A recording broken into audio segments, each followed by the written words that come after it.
आपको Roberto Carlos की वो फेमस बनाना केक तो याद ही होगी, जिसने खाली गोलकीपर नहीं स्टेडियम में बैठे हर शख्स को शॉक कर दिया था। और वजह ये थी कि किसी को उस गोल की फिजिक्स, फोर्स और साइंस समझ नहीं आई थी। और उस गोल को देखते हुए क्रिकेट फैंस ने सोचा होगा, काश कभी कुछ ऐसा क्रिकेट में भी देखने को मिलता।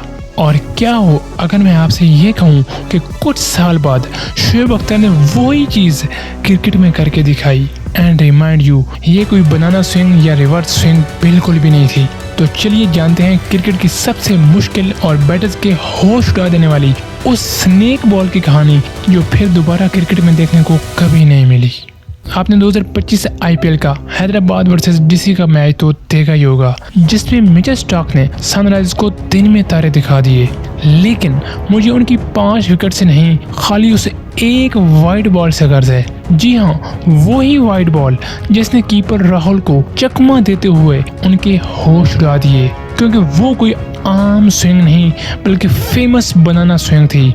और ये स्विंग आपको वकार यूनिस से जसप्रीत बुमराह और जोफ्रा आर्चर से अनवर अली तक इन सब से देखने को मिल जाएगी। अभी थोड़ा सा पीछे जाते हैं। 2013 Australia tour of India, James Pattinson to Pujara, एक शॉट ऑफ लेंथ डिलीवरी जो आपको फील होगी कि ये तो क्रैक पर लगकर इन स्विंग हुई और फिर बाहर की तरफ मूव कर गई। लेकिन नहीं भाई, वो कोई इन स्विंगर नहीं, स्नेक बॉल थी। अब पैटिसन की वो डिलीवरी बाय फ्लूक थी या बाय प्लान डजंट मैटर, क्योंकि जिस डिलीवरी को अब हम डिस्कस करने वाले हैं वो सिर्फ प्री प्लान नहीं बल्कि उस बॉल की एक एक चाल बेमिसाल और बवाल थी। तो साल था 2004, इंडियन टीम पाकिस्तान के दौरे पर थी। टेस्ट सीरीज 1-1 पर ड्रॉ थी और आखिरी टेस्ट में इंडियन टीम उस फ्लैट पिच पर बैटिंग करते हुए सिर्फ 3 विकेट्स पर 261 रन बना चुकी थी। सेट वीवीएस लक्ष्मण 71 रन पर खेल रहे थे और इस बीच में उस गर्मी और पिच की वजह से शोएब अपना तापमान हो चुके थे। और यही वो मौका था जब उन्होंने सोचा, क्यों ना कुछ नया ट्राई किया जाए, कुछ ऐसा जो पहले कभी किसी ने ना किया हो।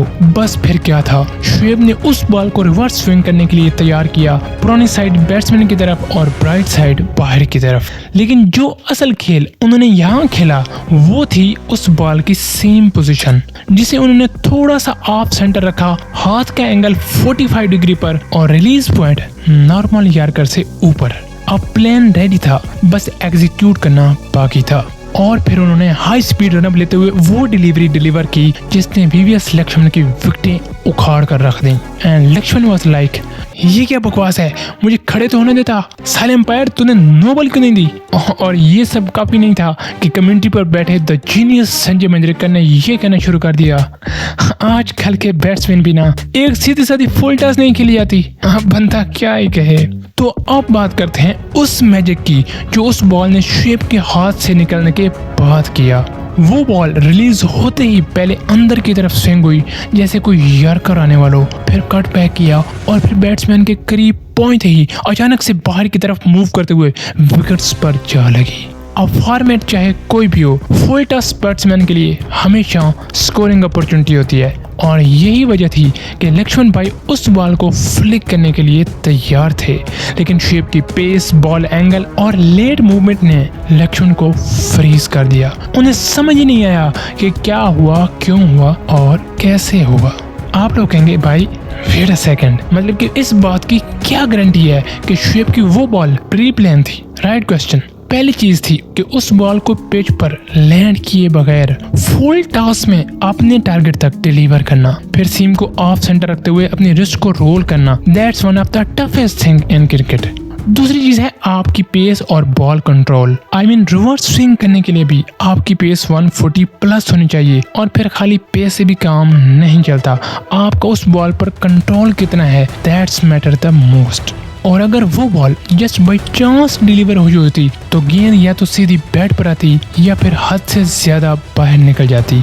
लेकिन ये दोनों चीजें उस डिलीवरी में नहीं हुई। इट फील्स लाइक जैसे उस बॉल को पिच किए बगैर उसकी एक एक फुट की मूवमेंट को माइंड में मैयर आउट किया गया था। और सबसे बढ़कर वो प्लान एग्जीक्यूट करने के बाद शोएब की वो सेलिब्रेशन और फिर घुटनों पर खड़े होकर वो sign of relief and confidence कि यस आई डिड इट।